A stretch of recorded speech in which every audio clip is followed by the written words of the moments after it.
আসসালামু আলাইকুম প্রিয় ফুটবল ফ্যান্স। 2026 বিশ্বকাপ বাছাই পর্বের জন্য আর্জেন্টাইন বস লিওনেল স্ক্যালোনি মেইন স্কোয়াড কিন্তু ঘোষণা করেছেন। সেই স্কোয়াডে লিওনেল মেসি সহ আরও কিছু গুরুত্বপূর্ণ খেলোয়াড় কিন্তু নেই। যারা নেই এবং কি কারণে নেই সেই সম্পর্কিত বিষয় নিয়ে ডিটেলস আলোচনা করব। প্রথমে যদি আমি ডিফেন্স এরিয়ার দিকে তাকাই তাহলে দেখা যায় সেন্টার ব্যাক লিসান্দ্রো মার্টিনেজ তিনি কিন্তু প্রাথমিক স্কোয়াড এবং মেইন স্কোয়াডে ছিলেন না। কেন ছিলেন না? কারণ তিনি লাস্ট 2 থেকে 3 মাস কিন্তু ইনজুরিতে ভুগতেছেন, তিনি কিন্তু রিকভারি করতে পারেননি ঠিকঠাক মতো, যার কারণে কিন্তু লিওনেল স্ক্যালোনি তাকে স্কোয়াড থেকে বাদ দিয়েছেন।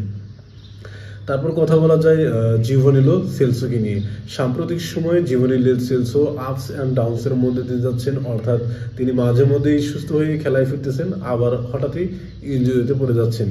এই অনিশ্চয়তার জন্য লিওনেল স্ক্যালোনি কিন্তু তাকে মেইন স্কোয়াড থেকে বাদ দিয়েছেন, যদিও তিনি কিন্তু প্রাথমিক যে স্কোয়াড সেখানে কিন্তু ছিলেন।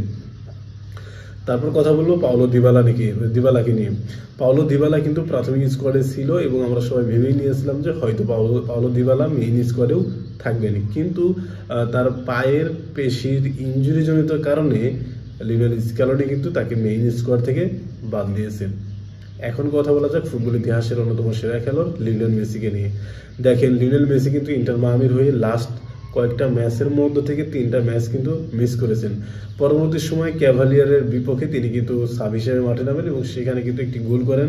তারপর হচ্ছে MLS লিগে আটালান্টা ইউনাইটেডের বিপক্ষে লিওনেল মেসি মাঠে নামেন এবং সেখানে কিন্তু লিওনেল মেসি একটি গোল করেন।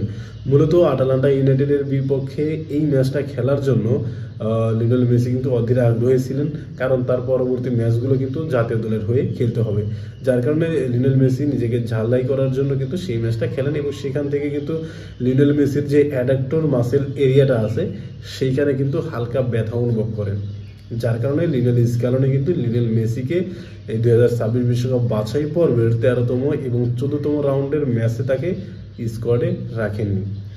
এখন কথা হলো, লিওনেল মেসি স্কোয়াডে না থাকলে এর প্রভাবটা কি হতে পারে?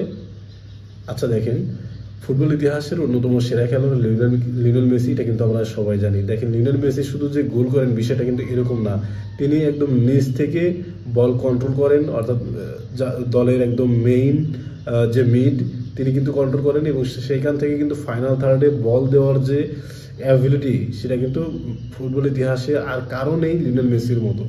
তাই লিওনেল মেসি যে আর্জেন্টিনার জন্য গুরুত্বপূর্ণ প্লেয়ার এটা কিন্তু আমরা সবাই জানি। তাই লিওনেল মেসি যদি না থাকে তাহলে আর্জেন্টিনার টিমের যে মেরুদণ্ড সেটা কিন্তু কিছুটা হলেও নড়বড়ে হয়ে যাবে।